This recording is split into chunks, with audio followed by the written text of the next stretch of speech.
Selamat pagi Ibu Bapak, Saudara yang terkasih dalam Tuhan Yesus Kristus. Selamat bertemu kembali dalam renungan pagi dari GKI Banjarbaru. Sebelum kita membaca dan merenungkan kebenaran firman Tuhan, mari kita bersatu dalam doa. Bapa, dalam nama Tuhan Yesus Kristus, kami bersyukur di pagi hari ini karena kami boleh belajar akan kebenaran firman-Mu. Tolong kami untuk merenungkan kebenaran firman-Mu, sehingga kami boleh hidup turut dan sesuai dengan kehendak-Mu. Dalam nama Tuhan Yesus Kristus kami memohon bimbingan kuasa Roh Kudus. Amin.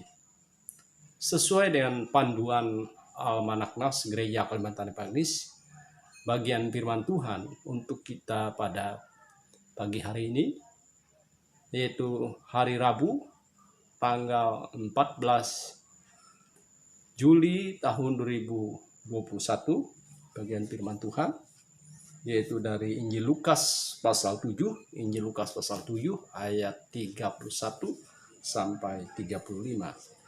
Injil Lukas pasal 7 ayat 31 sampai 35, demikian firman Tuhan.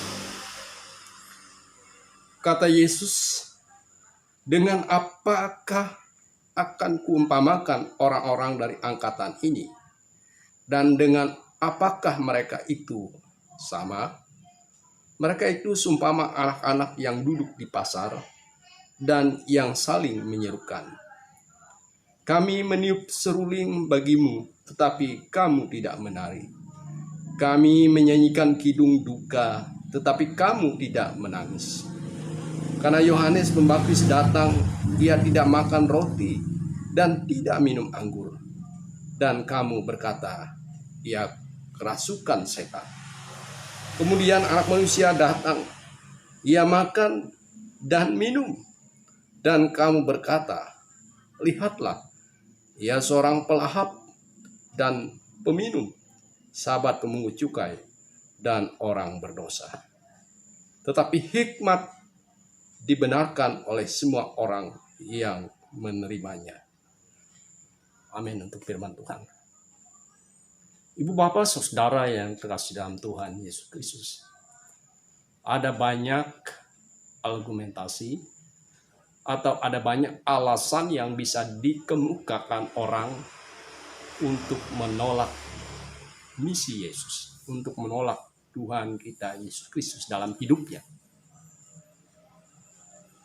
Dalam nas yang kita baca tadi, Yesus mau menggambarkan kepada kita bahwa ada berbagai macam dasar atau argumentasi yang dikemukakan orang ketika orang melakukan penolakan kepada misi Yesus, pada karya khusus dalam rangka yang menyelamatkan dunia ini. Misalnya, yang memberi contoh kepada Yohanes Pembaptis yang tampil dengan idealisme, membatasi diri untuk mengkonsumsi makanan dan minuman yang menurut dia tidak layak untuk dinikmati, yang bisa mengganggu misinya, bisa mengganggu hatinya, batinnya. Tapi apa yang Yohanes Pembaptis terima? Dikatakan dalam ayat 33, ya disebut kerasukan setan. Dan begitu pula ketika Yesus datang ke tengah-tengah dunia. Dia makan dan minum, dia bergaul dan berinteraksi dengan orang-orang berdosa. Tapi dia pun ditolak, dia pun tidak dipandang dengan baik, tapi dipandang sebelah mata. Dan dikatakan ia seorang pelahap dan peminum. Ibu Bapak Saudara yang terkasih dalam Tuhan, begitu pula dalam hidup kita ada banyak mungkin alasan-alasan yang bisa kita kemukakan untuk menolak kehadiran Tuhan kita Yesus Kristus memerintah dalam hidup kita. Karena konsep tentang Yesus, konsep tentang Tuhan yang ada dalam hati kita adalah konsep Tuhan yang melayani kita. Dalam arti kata yang harus sesuai dengan apa yang menjadi mau kita dan bukan apa yang menjadi maunya Tuhan. Sehingga saya memberi judul perenungan kita pada pagi hari ini adalah menolak. Jadi inilah yang dilakukan oleh dunia.